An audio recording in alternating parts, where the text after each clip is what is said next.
Okay, guys, finally, we're getting started a little bit late, but better late than never. And we're going to talk today about borderline personality disorder and identity in the sense of identity disturbance, as well as what happens when we get caught up in the um, this, when you can kind of get in that stuck place of getting caught up in your identity is your diagnosis as well. So I will talk about that because that happened to me initially and it wasn't necessarily a bad thing, but now there's kind of a transition happening where I'm fading that out, and we can talk about that too.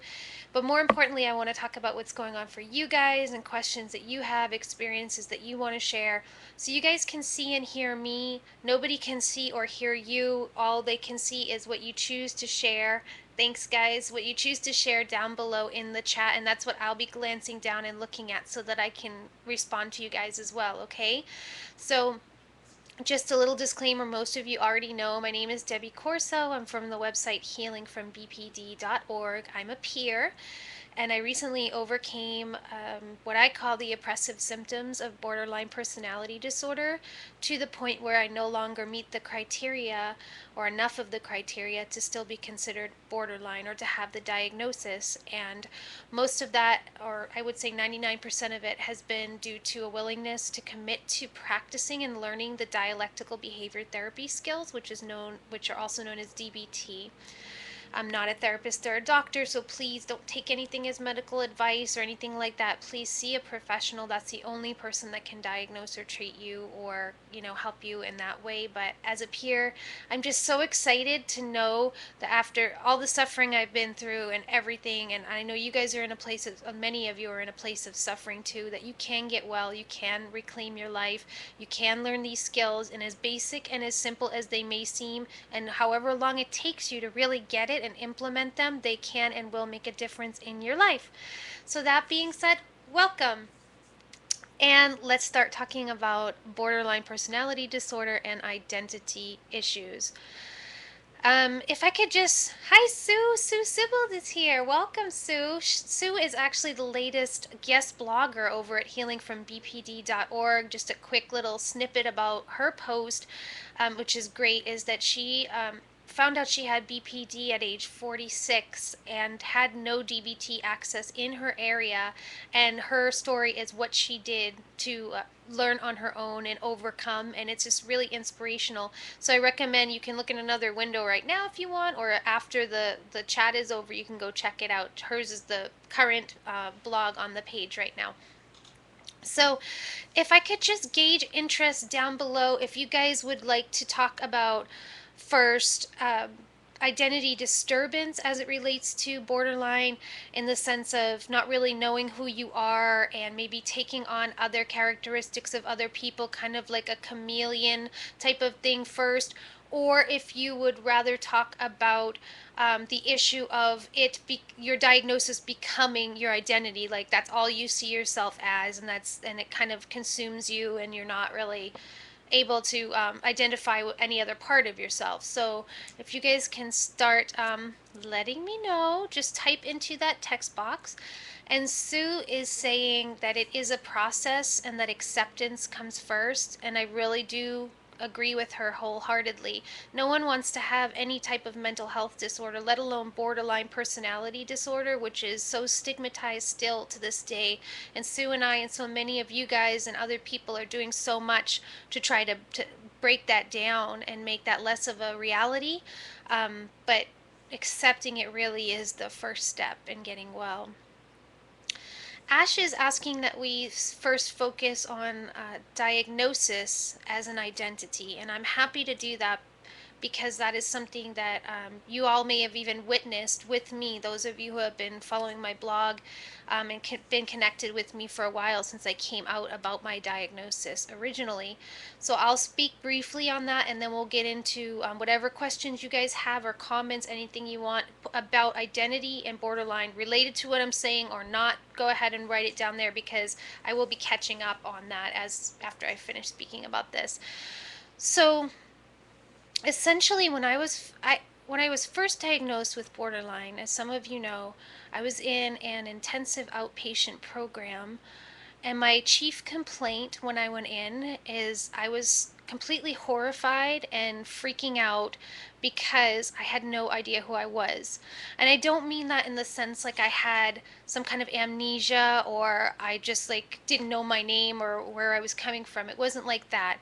It was more that I was realizing that when other people weren't around, for example, my significant other, or if I wasn't at work, or if I wasn't with somebody, so essentially, primarily, when I was alone is when it would really hit me. I wouldn't know who I was. I had no one to bounce things off of. I had no one to please, no one to try to be something for them. You know what I mean? Like in the context of a romantic relationship, I would often try to mold myself into what I thought that person wanted me to be. And I've said this before, and it's not a manipulative scheming kind of thing. It's more, I think, a coping survival mechanism that probably developed as a young child when I lived with my mom and my dad could just like get so angry at the drop of a hat and become abusive and become an unsafe person. So there had to have been something about me as a little girl who would learn to read his face, learn to read cues, to know when he was a safe person or not, and how I needed to behave in order to keep the environment safe for myself, if that makes any sense at all. And so I think that obviously carried through into my adult relationships, whether it be romantic or in the workplace or with friends, you know. And so when I guess I'm kind of putting it all together right now between what Ash wants to know and the whole overall picture. So I hope that's okay with everyone's kind of the direction it's going in naturally here.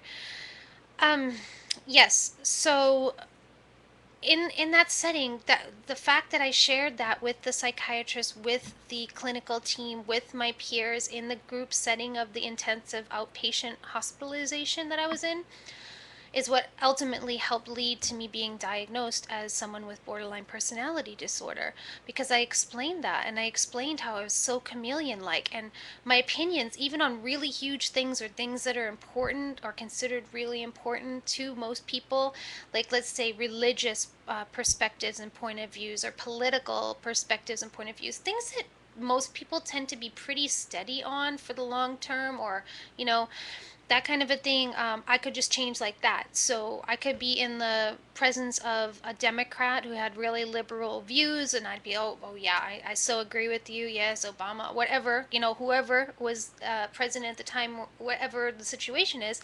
And then I would maybe be in the presence of someone who is Republican, and I wanted that person to like me, and suddenly I'm like all on board with all of their ideas, and I'm like, oh, George Bush, whatever, you know what I mean? So this is just an example, but I didn't have a steady sense of self for me.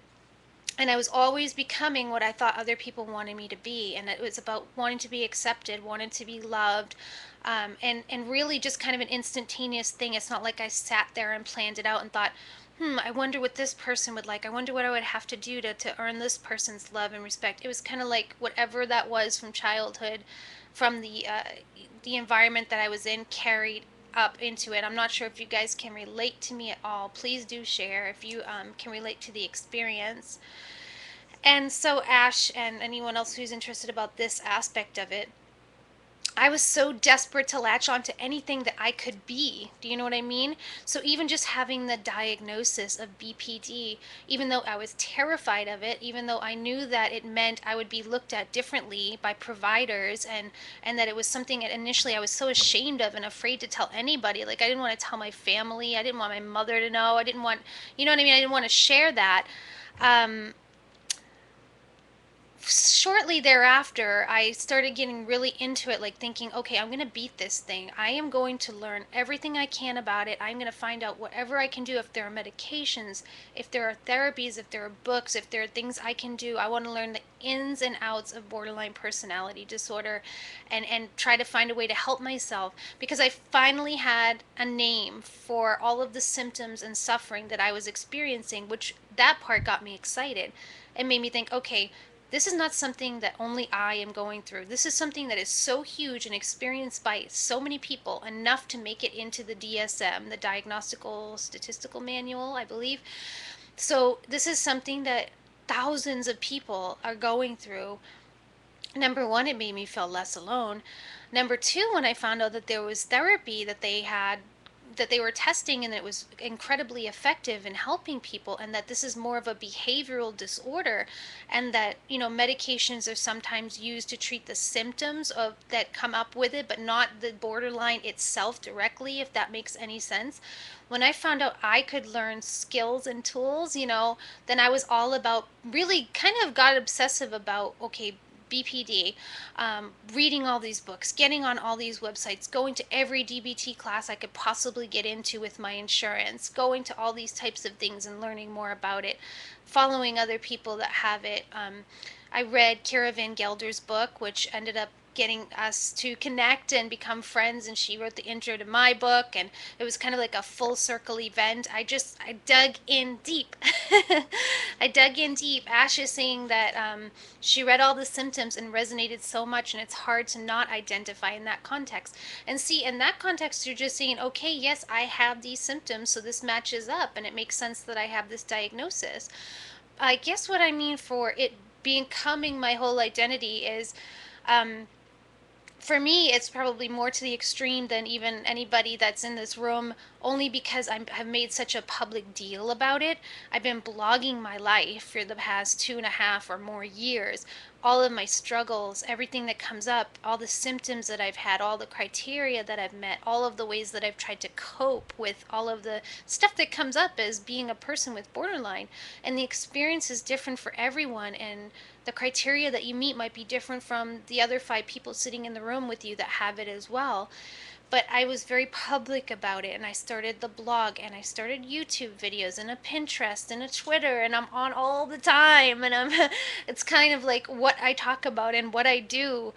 Um, and so it kind of got to the point where at the end of last year, for those of you who follow, you may have seen that I put something up that said, my blog's going to have to change because I'm like the poster child for BPD, and as long as I feel like I have to have another crisis, and maybe you can relate to this too, even if you don't have a blog or you're not out there publicly, but as long as you feel like you have to have another crisis in order to share or have something to offer or to feel like you are you, it's going to hold you in that place. And that's how I felt. It was like, especially with the blog, it's like I have to generate new content and keep things fresh for you guys. And I didn't want to feel like I could only write or put something up when I was having a mental breakdown or really struggling, or because I don't want to continue to have mental breakdowns to the extent that I was before, or to keep suffering in that same way, but I still want to help you guys, and that's why I'm changing formats and stuff. So my sense of identity is changing, and initially it is a little bit scary. Thanks, borderline babe. Thank you for being grateful. I really do try to put as much out there as I can to help you guys. But like I said, the content is changing now because I'm changing. I'm not having nearly as many crises. Do I have panic attacks? Yes. Do I have anxiety attacks? Yes. Do I still suffer from some of the criteria, have symptoms? Am I emotionally dysregulated sometimes? Do I get emotionally sensitive? The answers to all of that is yes. Do I go into a full-blown crisis, totally lose it, and start sabotaging, destroying things in my life, relationships, circumstances? No, that I don't do anymore. So that's where the difference really is. And my sense of identity now as someone who no longer meets the criteria is evolving before your eyes and mine, because I've been so caught up in being Debbie is a peer who has BPD. You know what I mean? So that's where I'm at with all of this. I'm going to start scrolling through because I know a lot of you or a few of you have written things. So let me go and check. So, hi Danielle. So Danielle is asking, do you think someone with BPD could be the opposite? I have to ask you what you mean by that, Danielle. I'm not completely clear. I think you're asking if it means that if you have BPD, could you be really assured in knowing who you are and have a really strong sense of identity and not have that be part of your experience of having borderline personality disorder? And to that, my guess would be yes, because it's just one of the criteria out of the DSM that I was diagnosed out of. You have to have 5 or more out of 9, and it's just one of the 9. So that may not be the main component for you. This is just a guess. You would have to ask a therapist, and I'm not even sure I fully understand that that's what you're asking. So go ahead and just give me a little bit more information. Thanks again, Borderline Land, aka Borderline Babe. And so Sarah's saying that she can so relate to the anticipation of another crisis to validate. No, no, no, I am not drunk. Okay, she's saying that she can so relate with the anticipation of another crisis to validate BPD slash the identity of it.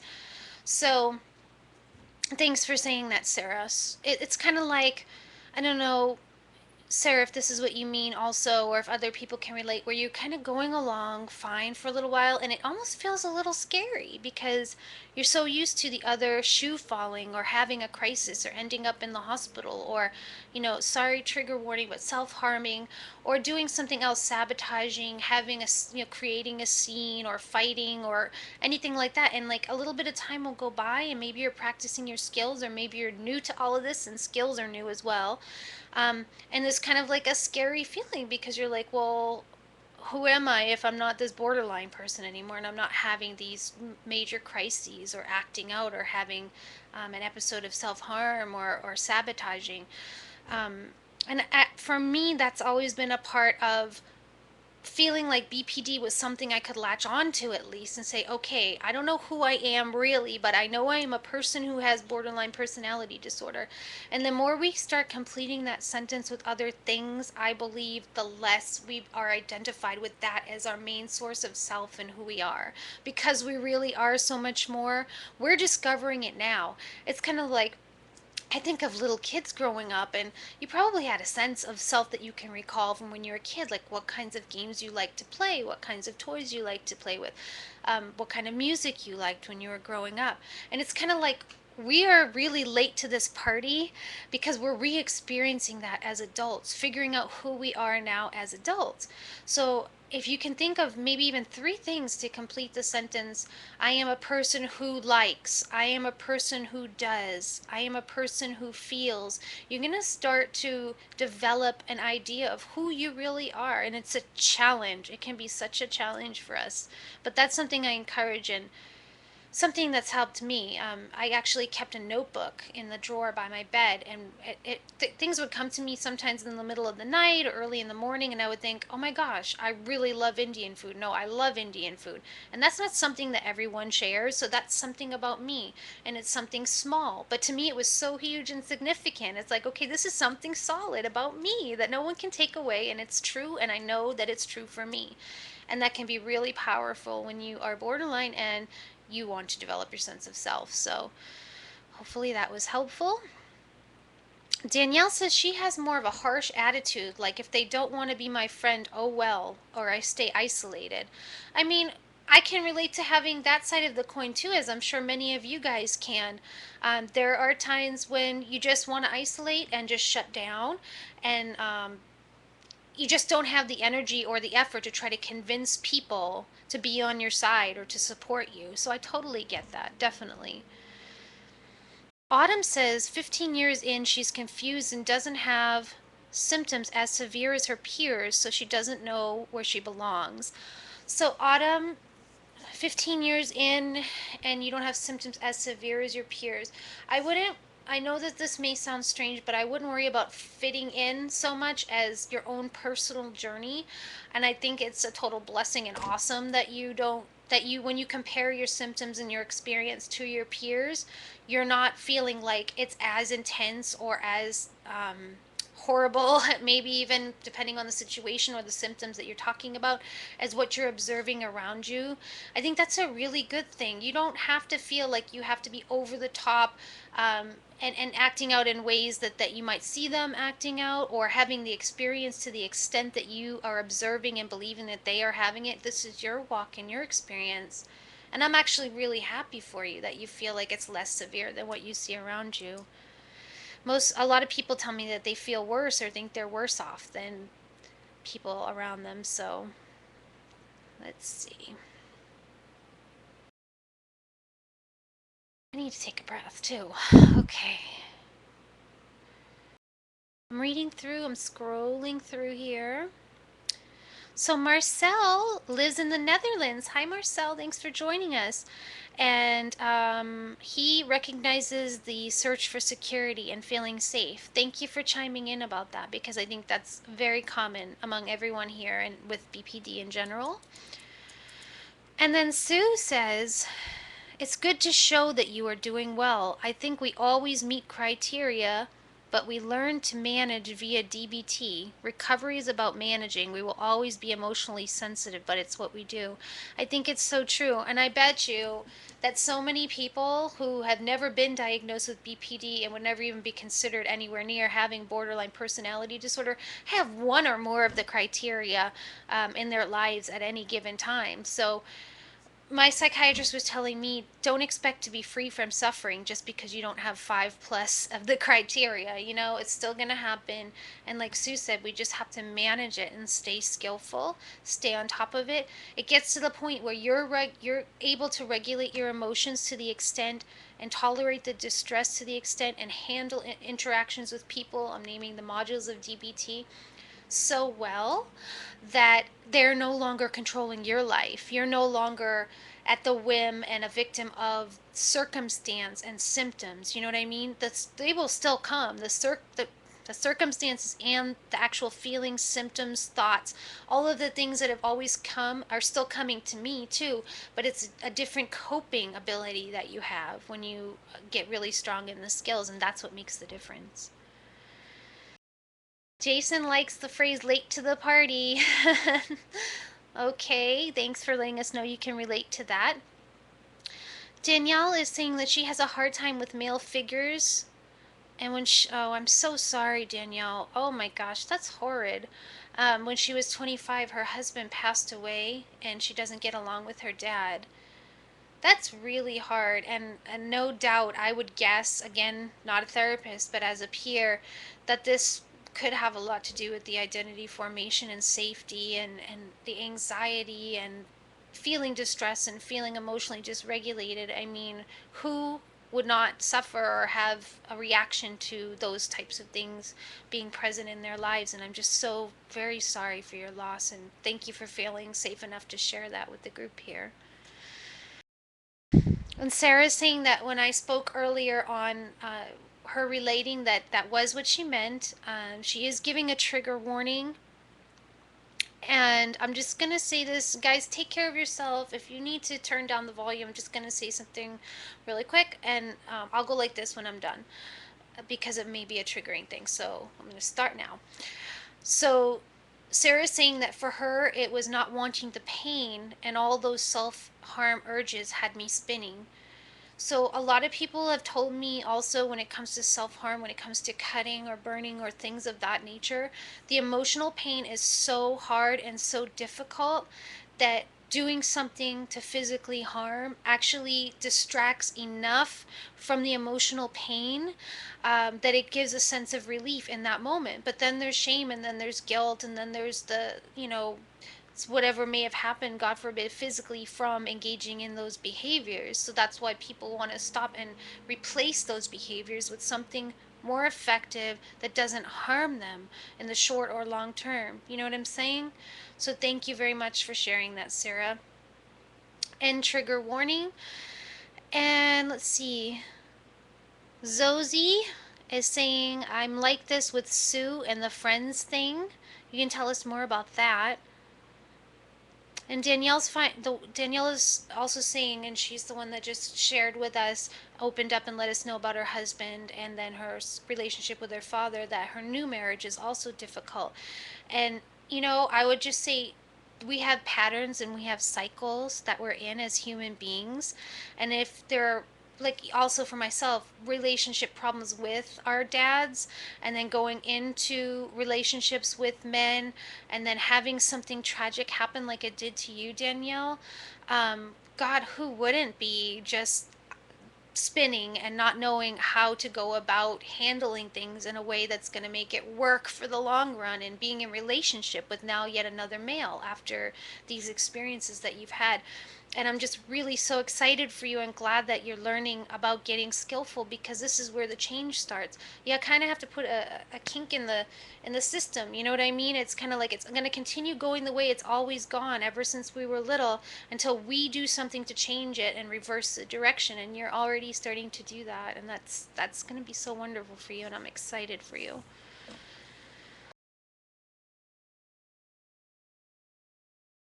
And it's difficult. And also, just another comment, that it hurts the most when we feel like people we love are not taking an interest in or understanding us. What really really hurts also is being invalidated, to have someone say, "You're just making this up, this is for attention, there's no such thing as borderline personality disorder, oh, you were fine and now they gave you a name, so now you have an excuse to act the way that you act." All of those things are really hurtful, and as emotionally sensitive people, it can really hurt to the core. Can you guys hear me on this? Do you agree or feel this or relate, that it's just like there's nothing like a feeling of when someone, especially someone you love and someone who you desperately want to understand, invalidates in that way. And through the skills and through therapy, we can learn to develop sort of a thicker emotional skin around that, and give ourselves the validation that we need, and surround ourselves with people and groups and different things that are going to validate that for us. We're emotionally sensitive people. We really don't need people deliberately or maybe ignorantly triggering that aspect of us through the things that they say, or the way that they may behave around us in response to us expressing our experience of having BPD. That is really tough. That is a really tough one. And Borderline Babe is saying that she feels us with the male thing and can't emotionally connect to men at all. Not my dad. Who, okay, she has dads who are great, but any men. Yeah, and that's the same exact thing that I was saying a few minutes to Danielle, in my opinion, and just as a peer, is that it's a cycle that starts at some point for some reason, whether it's a crisis or just a bad experience early on. And this is something that therapy can be really, really helpful with, as well as learning to take better care of ourselves and cope when those feelings and emotions come up, when the distress comes up, when the emotions get to be too much, because we can't change what's already happened. We can only change how we're going to react now when we get triggered, or when an emotion comes up, or when a past memory comes up. How are we going to handle it differently this time, so that we're not totally sabotaging, if that makes any sense? So I'm just looking through. Mauve Sunrise is saying, I'm in advanced therapy, but I noticed I'm still sabotaging, but not with cutting, but with other things. Well, oh, whoa, guys, I am so sorry. I thought that was like the last message, and now it says 30 new messages, so I really need to catch up here. I can totally understand that, and I think what happens initially is we start replacing one sabotaging behavior with maybe one that's less dangerous. I think that's normal. I've heard that a lot from people in my DBT groups, that they may go from something like cutting or self-injuring to something that's still considered sabotaging behavior, but not as dangerous. But again, working with a therapist and continuing to stick with your skills, and slowly transitioning and changing and shifting and finding ways that are going to soothe you and help you to feel better and help you to feel less distressed, that do not hurt you and do not destroy your life. I would quit job after job, and it would be this whole big scene of a crisis, because I just didn't have the skills or the ability or the trust to think that I could just express what I needed, or that I needed time off, or that I was feeling overwhelmed. So it would be this huge thing, and I'd go to the hospital and everything over it. And that is something that slowly I have to work on, and so that's a huge example, and I'm sure you have others in your life that you can relate to, where it's like, okay, how am I going to stop doing this, because it's not good for me, it's not working for me, I don't want to do this anymore. And that's when you start putting skills in place. just right when you feel the urge, when you're on the cusp of doing what you would normally do to sabotage, you go, okay, I don't know how in the world I'm going to fight the urge to do this because it's all I want to do right now, and I don't think I'm going to feel better if I don't do it. And you trust anyway and do the new skillful behavior. That's when the change really starts. So let me go ahead and scroll through here, guys. I don't want anyone to get left out as much as possible in the time that we have. Scrolling, just a moment.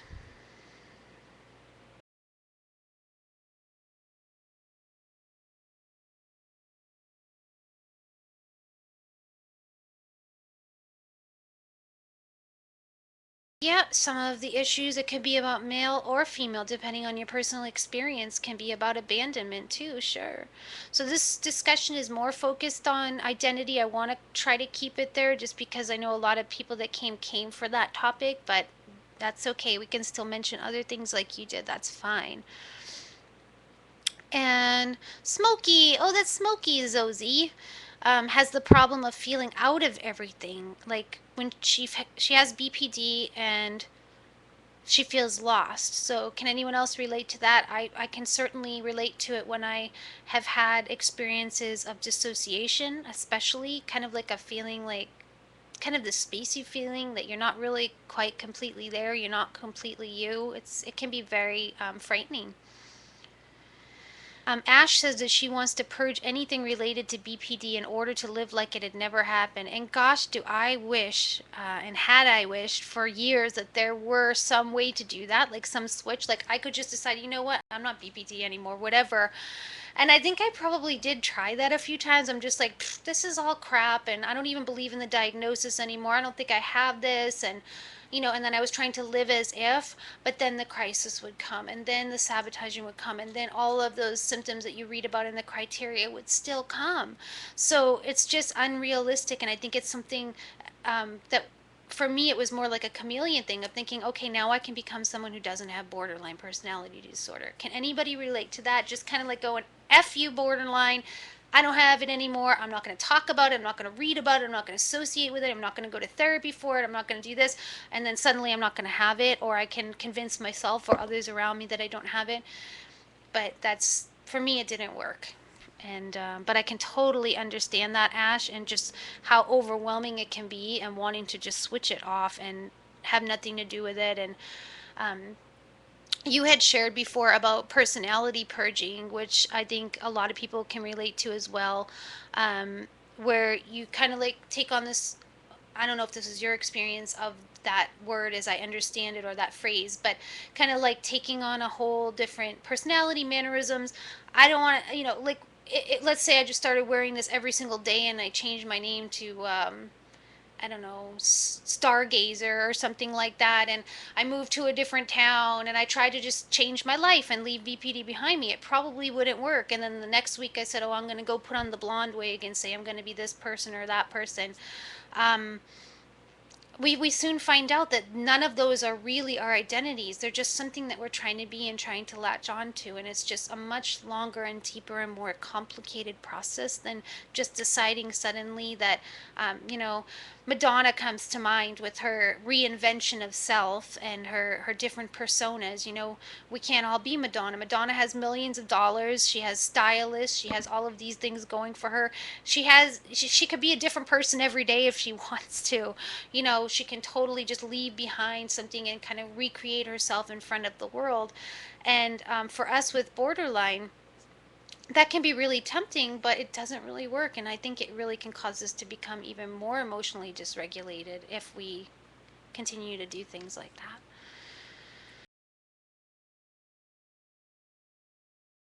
Hi, Angie. Thanks for letting me know that you're the Angie that comes onto my page. Jason went from BPD to core trauma, which is supposedly going to be in the DSM-5. I'm not familiar with that. That's really interesting. I'd like to read about that, actually. So he's going from a diagnosis of BPD, he says, to one of core trauma. That's interesting. I went to the psychiatrist today and I asked her if I could see what was in the computer for my diagnoses. And it was generalized anxiety, panic disorder, OCD in regression, and history of trauma. There was nothing about borderline or anything, which was like, um, so I wonder if core trauma is similar to history of trauma, if that's something that they're going to combine.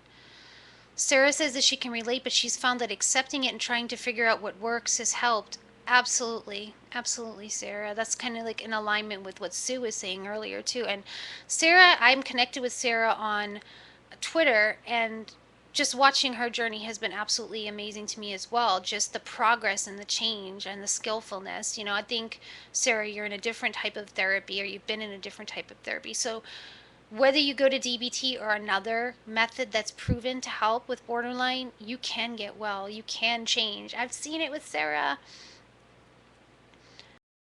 So let's see.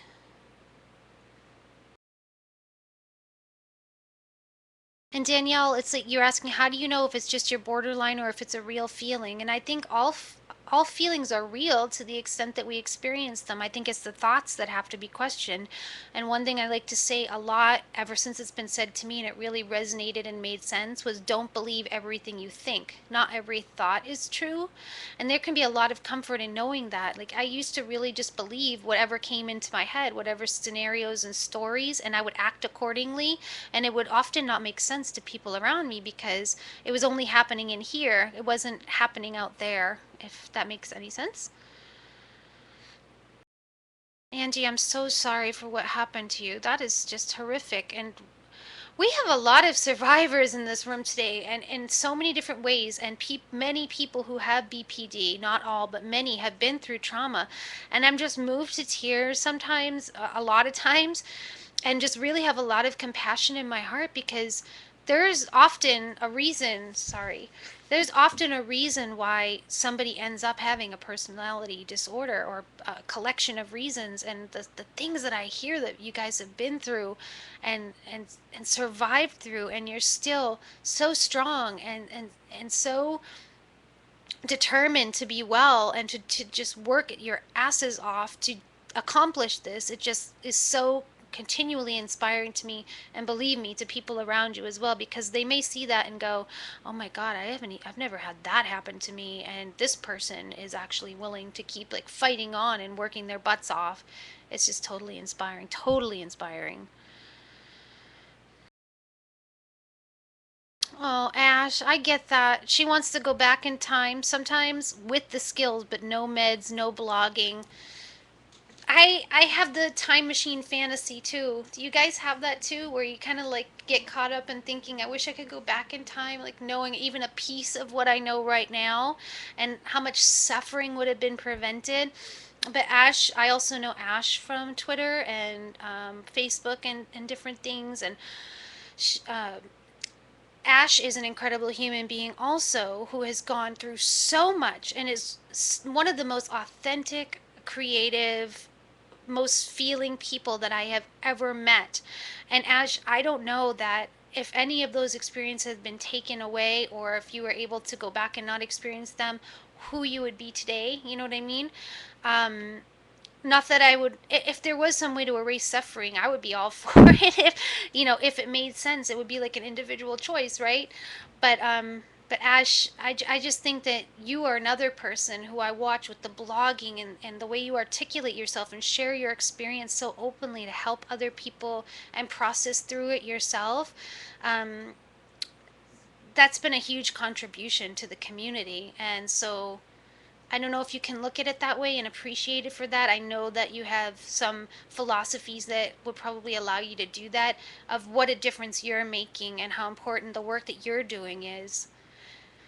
Including, especially, I would say, to the transgender community, of how you're living your life so authentically and coping with this personality disorder and doing it in a more public way. It can be scary, but your work matters and you're helping people.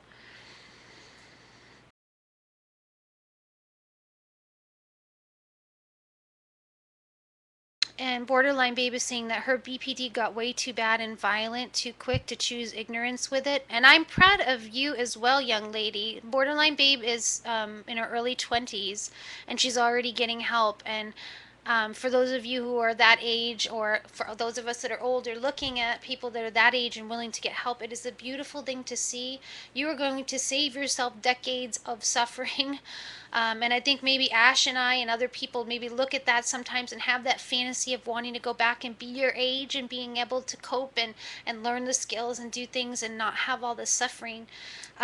So I hope you'll really learn, and I know you are. I know you're absorbing it all, taking it in. You're also another one who's out on Twitter really supporting other people. I know you joined to receive support for yourself, which you've said you've been getting, but you're also one of those people who is just really there for everyone as well. Um, I hope that in coming to these types of chats and reading, doing all the reading you've been doing and now going to therapy, you'll really see what a gift it is to like have this diagnosis at this age, to accept it and to do what you need to do to get well. You're going to look back. You are going to look back and really be proud of yourself, and you should be proud of yourself right now. Danielle, lying is a big trigger for a lot of us when you find out that someone's lied to you. That can be so hurtful, especially when you have a hard time trusting to begin with. And Sarah's saying, yes, it is hard to feel invalidated by your past and then have people not believe in BPD. Yep, totally. And then Smokey is saying that she can relate that her mom gives her the impression that she feels like borderline doesn't exist. And, you know, a lot of times that's the other person's problem. You know what I mean? Especially, I think, especially when it comes to parents, no one wants to believe that their child has something called borderline personality disorder, whether they know what that is or not. The name alone is terrifying, probably. I remember when I first told my mom, it kind of got really quiet, and she, you know, I had to explain to her that I wasn't a total psychopath, and that it didn't mean I was going to like go out and do something crazy or hurt anybody, or, you know, there's a misconception, and also there can be some denial. Parents can often feel really responsible for their children developing a personality disorder, and I hate to say it, but in a lot of cases they are. So that's just really complicated and difficult, Smokey. But you know, you have the community online, especially on Twitter. You're another one on there that we all know and love and acknowledge you for who you are. We know you have BPD. We know you have suffering, and we you can get your validation from there as one of your sources. And I really hope that's helpful to you. Danielle is super sensitive. I don't think, I'm gonna guess there isn't anyone in this room right now who would not agree with the fact that they are a super sensitive person. And that's to our advantage and disadvantage because we're so easily hurt. But for me, I love the ability to love and care and be empathetic on such a passionate and powerful level. I wouldn't want to lose that about myself. It's just about modulating or regulating and finding the balance so that I don't get out of control with the emotions and, you know, get really dysregulated is what the problem tends to be when you are that emotionally sensitive. And then there's a comment here about self-sabotage and overeating. Yep, that's definitely one of the ways that it can show up.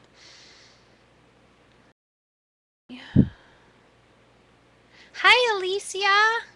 Alicia, you've been in here for 12 minutes and I'm just seeing that now. It's been really busy in here and a lot of people are asking questions, so I'm just scrolling through and catching up right now, but I'm so glad you could join. Alicia is a therapist from Michigan, and she and I actually co-facilitate an online dialectical behavior therapy group, an online DBT group. So if you go to my site and go to the archives and then search for Alicia Paz, and you'll find the post. Right now, we have a full class, but we're going to be starting some new ones. We have a wait list, so I encourage you guys to get on it. We're taking people from all over the world. You don't have to have a diagnosis of BPD, but Alicia is in the house, so hello. Okay, I'm scrolling through.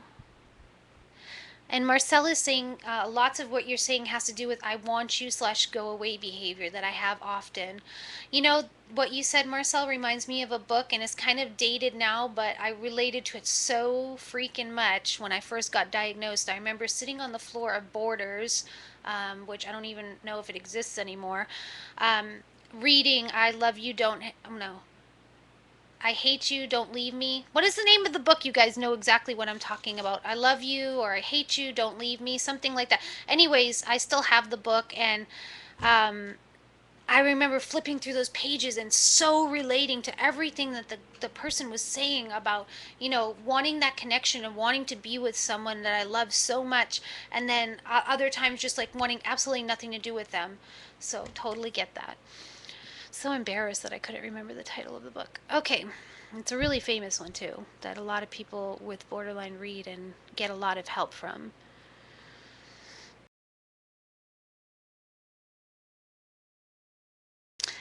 Hi Naomi, also known as BPD Nomi from Twitter. She's saying, thinking about the switch you mentioned to turn off BPD reminded me of Claire's poll on her blog asking, yes, we have a friend named Claire also who has overcome the symptoms of borderline. She used a different type of therapy than DBT, which I'm not sure exactly what it is, but she'll be talking about that soon in upcoming online events. And she asked if you had the option to turn off BPD with a switch, would you? And that was an inspiration for one of the YouTube videos I made. My username on YouTube is Healing from BPD. This whole broadcast will actually be uploaded there tonight, but there are other videos too on how to use DBT skills. Me just going on and on like you see me doing right now, not even taking a breath. And one of the videos is about would you turn it off, and I talk about whether or not I would, and then people left lots of comments on their thoughts about that. So deep breath. Okay. Ash said that's exactly where she was this morning. Just screw it. It's not real. Yeah, who can? I mean, you're not alone in that, Ash. Many can relate. And Naomi, BPD Naomi, is saying about the switch, she wouldn't switch it off, although she is struggling with identity. And Autumn says, my best friend says I'm being psychosomatic and causing myself worse because I'm identifying with BPD too much.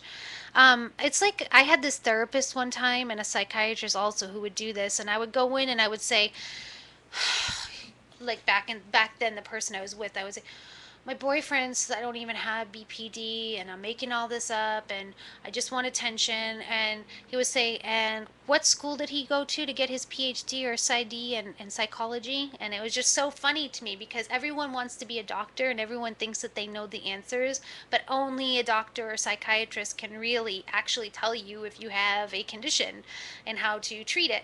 So, that's just kind of a funny thing that I would do is that if someone would invalidate me and say, "Oh, you're just looking for attention. You don't have anything. Oh, please, whatever. You before you knew you had that. That's just an excuse to collect all your behaviors in and have a reason for it." I would say, "Oh, and what school did you go to for psychology? Where did you get your PhD? Where did you get your PsyD? Very interesting. Very interesting. Okay, you dropped out of high school. Okay, all right. Okay, let's see." Christine says that she will work on ways to better herself now that she knows she has BPD because she doesn't want to be a victim. I love that. I love it. I love it. We are not victims. We are victorious. We may have felt like victims up to this point. We may have legitimately been victimized in one way or another. And some of us have even shared in this chat ways that we were truly victimized. But we don't have to be victims anymore. And we certainly don't have to be victims of this disorder. It may feel like it. It may feel like it has you by the throat, but it is not something that you have to continue believing or living as if that's the case. Alicia is asking for the person who mentioned earlier about core trauma if it's similar to complex trauma because she is a therapist, so she's trying to figure that one out about that diagnosis. Let's see. And Naomi is saying that she, now that she knows about BPD and she's finding out more about herself, she wouldn't change it. And it's so complex, but isn't it strange? We would think we would just, no matter what, want to change it. So thanks for sharing that. And she's talking about Claire from tacklingBPD.com. And Claire has a few posts up and she's done reviews of some books related to recovery. So definitely check her out. And Alicia is saying complex trauma might still make it. And I think she means make it into the DSM. I apologize, guys. I have allergies right now. And in addition, this wig I think is making me itchy, but I want to keep it on. So strange. Okay. Danielle has PTSD. I also I also have symptoms of PTSD as well, and I think that a lot of times that goes hand in hand with BPD. Not always, but it seems to quite often in my experience of being around people who are diagnosed. Let me just take a sip of water, and I'm going to keep reading here.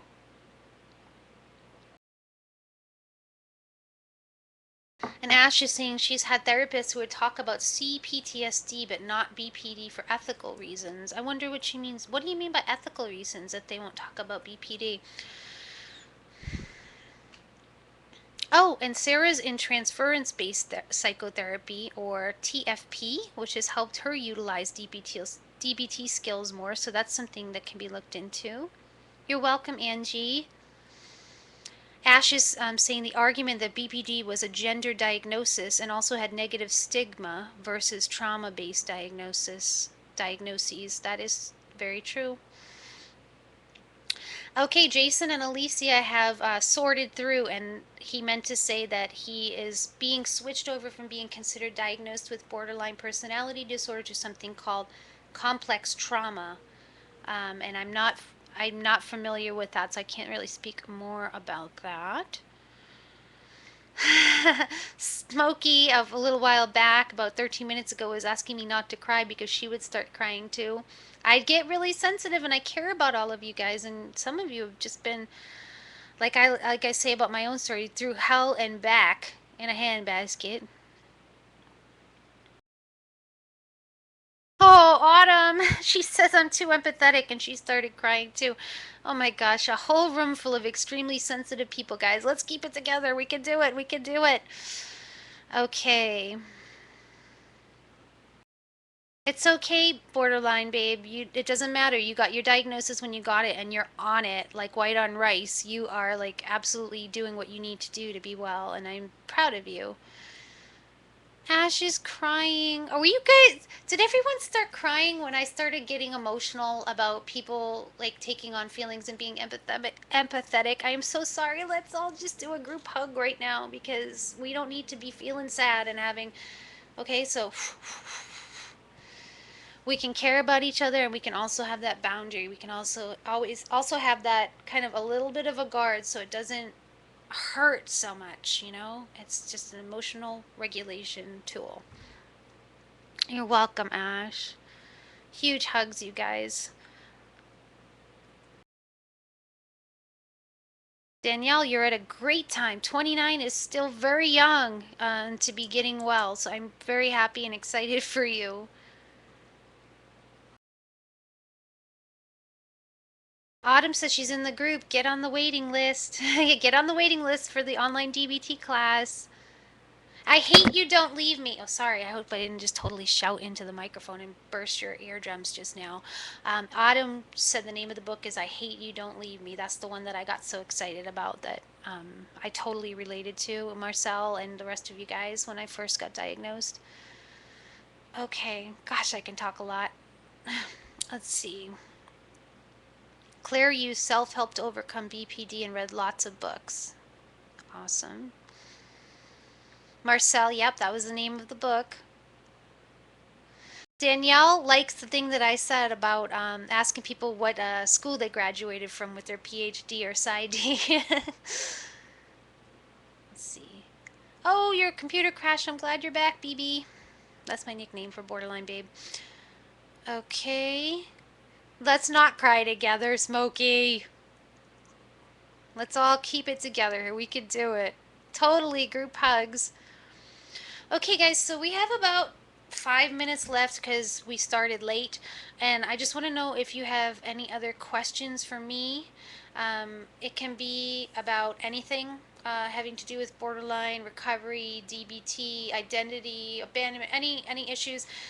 We don't have a whole boatload of time, obviously, to get into huge details, so um, just keep that in mind. And Alicia is saying, um, letting Angie know that that was a good job of describing CPTSD. So if you guys are interested in what CPTSD is, you might want to scroll back down and see what was posted about that by Mob Sunrise. So Angie wants to know, how does she look up in the archive to sign up for the group? Okay, so you're going to go to healingfrombpd.org, and at the top there's a tab that says archives.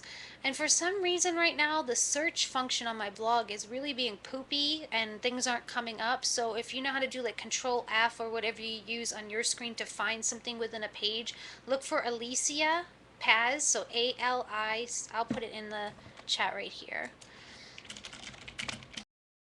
Look for Alicia Paz and find that it wasn't that long ago. So if you look through if you go to the archive page and kind of scroll down for the last few months, you'll see that post that starts with the name Alicia, and then the instructions are there for how to sign up for the online DBT group and get on the waiting list actually. So let's see.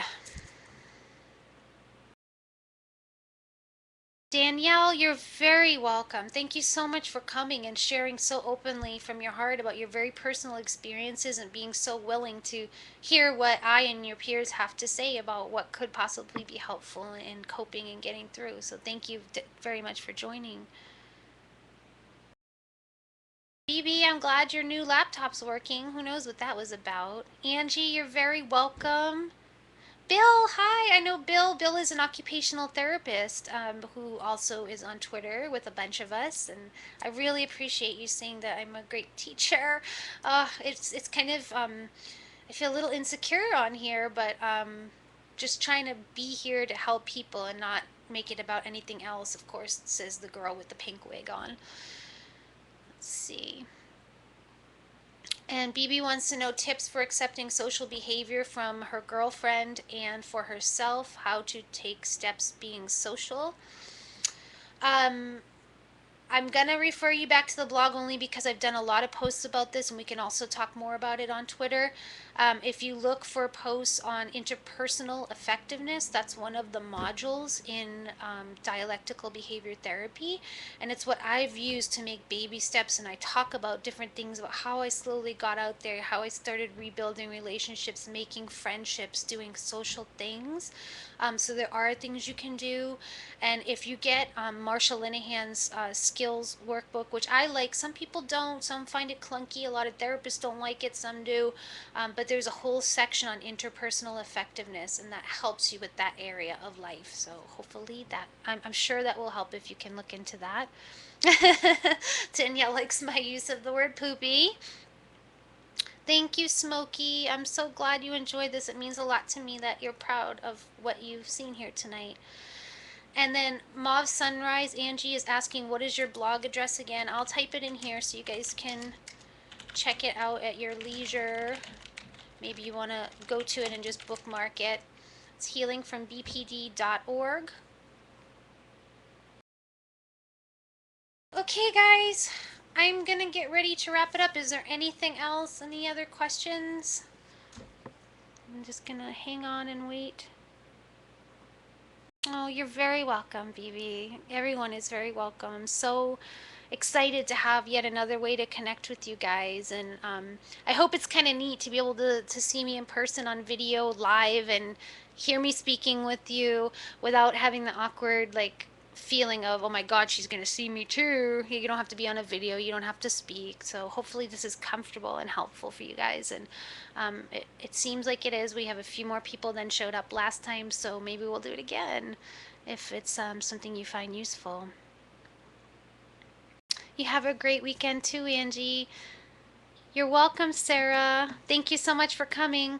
Okay, guys, I'm going to head out. Thank you for coming, and be sure to connect with me on Twitter on my healingfrombpd.org website/blog under I think it's contact me. You can see all the different social media I'm on. So if you're on Pinterest, Facebook, Twitter, here on Ustream, YouTube, if you want to stay in touch and keep up with what I'm doing and know when these meetings are happening, just follow me there. Okay, guys? Much love. You're welcome, Alicia. Have a great night, too. Oh, Autumn, I'm glad you like my lipstick. Thank you. And thank you, BB. Okay, all right, guys. I'll see you next time. Thank you for coming. Bye-bye.